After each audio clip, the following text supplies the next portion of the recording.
Hello, we're in Malta and we're going to discuss L.M. Galea, the artist L.M.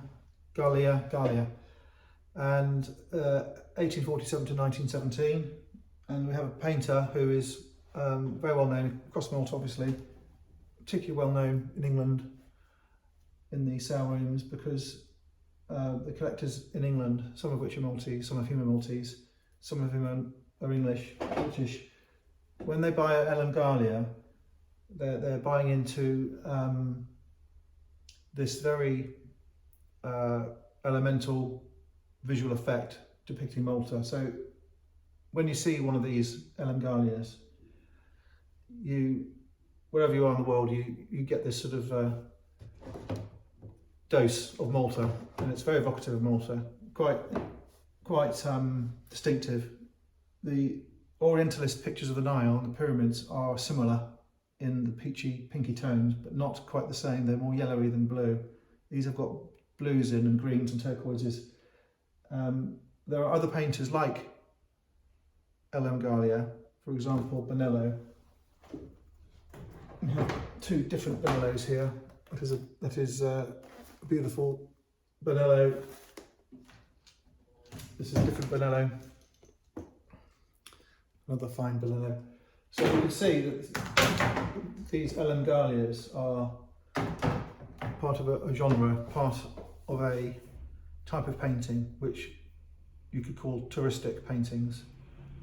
And then you have other characters in Malta like Vincent d'Esposito and other Espositos who did similar scenes. And the pedigree of these is from people like the Schranzes and people like Girolamo Gianni. So what happened was there was a huge demand in British Malta for mementos and souvenirs, and these artists, Esposito, Bonello, L.M. Galea and many others, produced this fairly formulaic, repetitive work to sell to the tourists, and my God, they sold a mountain of stuff. There is a Galea family still trading. Joseph Galea is the notable artist in the family.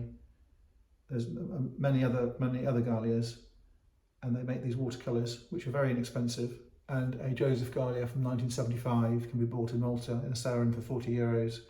In England, it can be bought for £50, £40.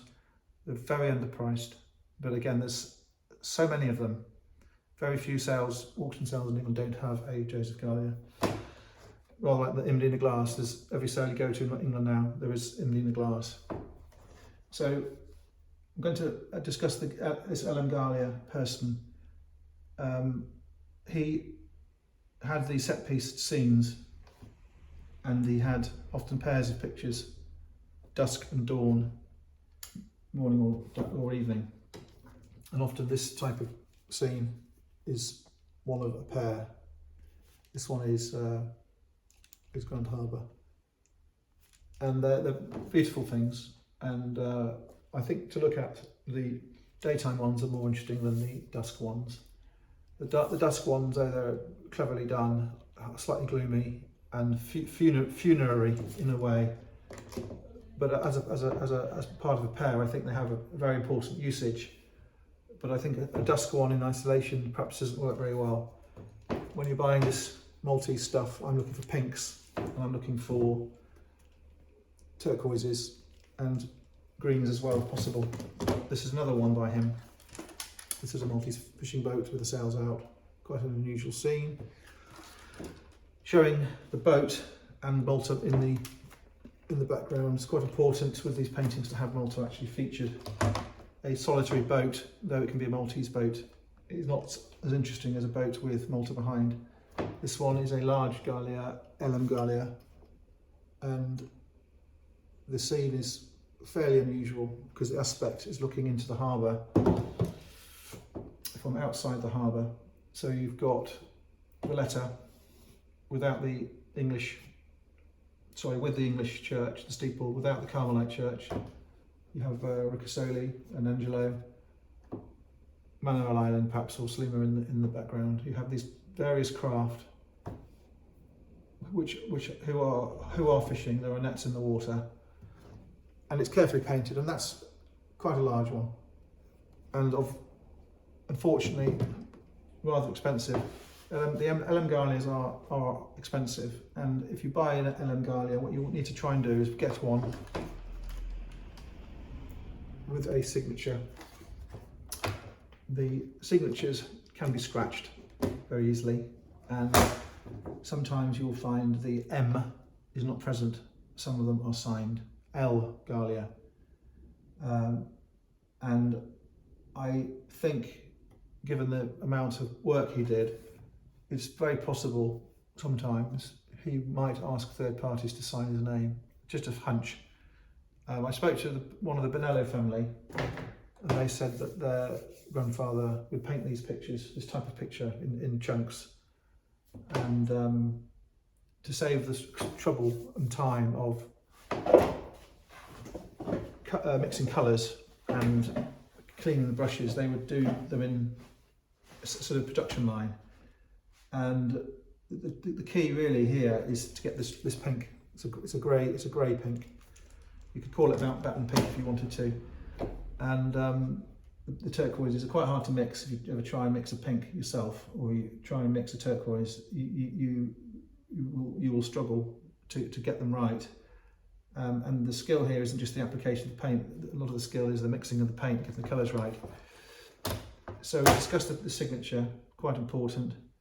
We discussed the scenes and the sizes. The other thing about this artist is he often, not always, but often used artist boards. Now this artist board is a sort of compressed piece of cardboard, and it has a smooth finish on it, and it's been made to sell as an artist board. It's not salvaged panel. You'll see some artists in Malta will salvage bits of wood and stick paper to it, or they'll cobble together something, but rather like Chris Amano and some of the other artists, LM Galea usually used shop-bought artist boards, and they have this very curious appearance that looks like a piece of wood. It's not wood, it is a feathered applied paint to mimic oak, and it's feathered oak, meaning it's got little stripes of detail in the grain, so that looks like wood. It's not wood, it's not thick enough anyway, and it provides us a very flat surface for him to paint on. The other thing about these pictures is, for me as a dealer, that they are a benchmark picture, and there are many of them on the market all the time, and there are always new ones coming on the market, and there are always people buying them, and there was always people buying old ones, getting them cleaned and having them framed. And the current fashion is to take a picture like that, put it in a frame, an ornate frame with a fairly hefty margin to make the picture look bigger. Then that is a small picture, and it will sell for many thousands of euros. The LM Galeas, not the Joseph Galeas. And the difficulty with them is, do you use excessive amounts to make them look bigger, or what? What do you do? The frame on this occasion is a 1910 frame, perhaps original frame, which is basic. But of the time, and you'll see it's got this dull textured feel. And this one here again has this sort of very ordinary 1910-ish frame papered in. That might have been done in England. This might have been done in England, possibly, or indeed done in Malta. This is a modern frame, 60s perhaps. Someone's put a piece of glass on the back to demonstrate the artist board. So what we're going to do is we're going to have them framed in a different way, and I think that I'm going to have them put in a double case frame with glass on both sides. I like this type of thing, but I'm going to have a border of glass on both sides so you can see through it, and I'm going to have a mount made in a pink or a turquoise or a blue, and then have a frame as well. So what will happen is you'll see the whole extent of the picture. Hopefully any shadowing from previous mountings will be removed. You'll see the extent of the board, you'll see the back of the board if you want to, and then I will pick up this pink, which I think is the key to these pictures. And as I mentioned, Mountbatten pink, this pink is a sunset pink, and there were actually warships painted that colour in the Mediterranean in the Second World War. Jeeps and tanks painted that colour in Africa. This one's got lots of greens in it, and the finish is slightly yellowy and dull. It would be nice to have it restored, but it'd take a long time to get it into the restorers and out of the restorers. Again, although the frame is the original frame, it's boring and not very exciting. And I wonder what to do with that one again to make it more marketable. People don't want to look at dowdy things, dull, dusty things. They want to look at exciting things. They want to look at impressive things. And I think that the time's come for some of these LM guys to be framed in a more revealing way, more inventive way. Prices, as I say, are high. They always were high. They're not going to go down. They are priceable to a very close margin of what they will sell for in an auction or sell for from a dealer. And they're a benchmark picture. They're a benchmark price. So I'm quite happy to have lots of these. We've got more of them in England coming over in our next delivery. And I'm quite happy to have these in stock. They're very interesting things, and for the market, they're nice things to have for me to have in stock and offer customers.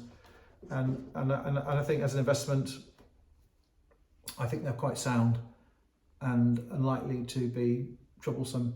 Thank you very much.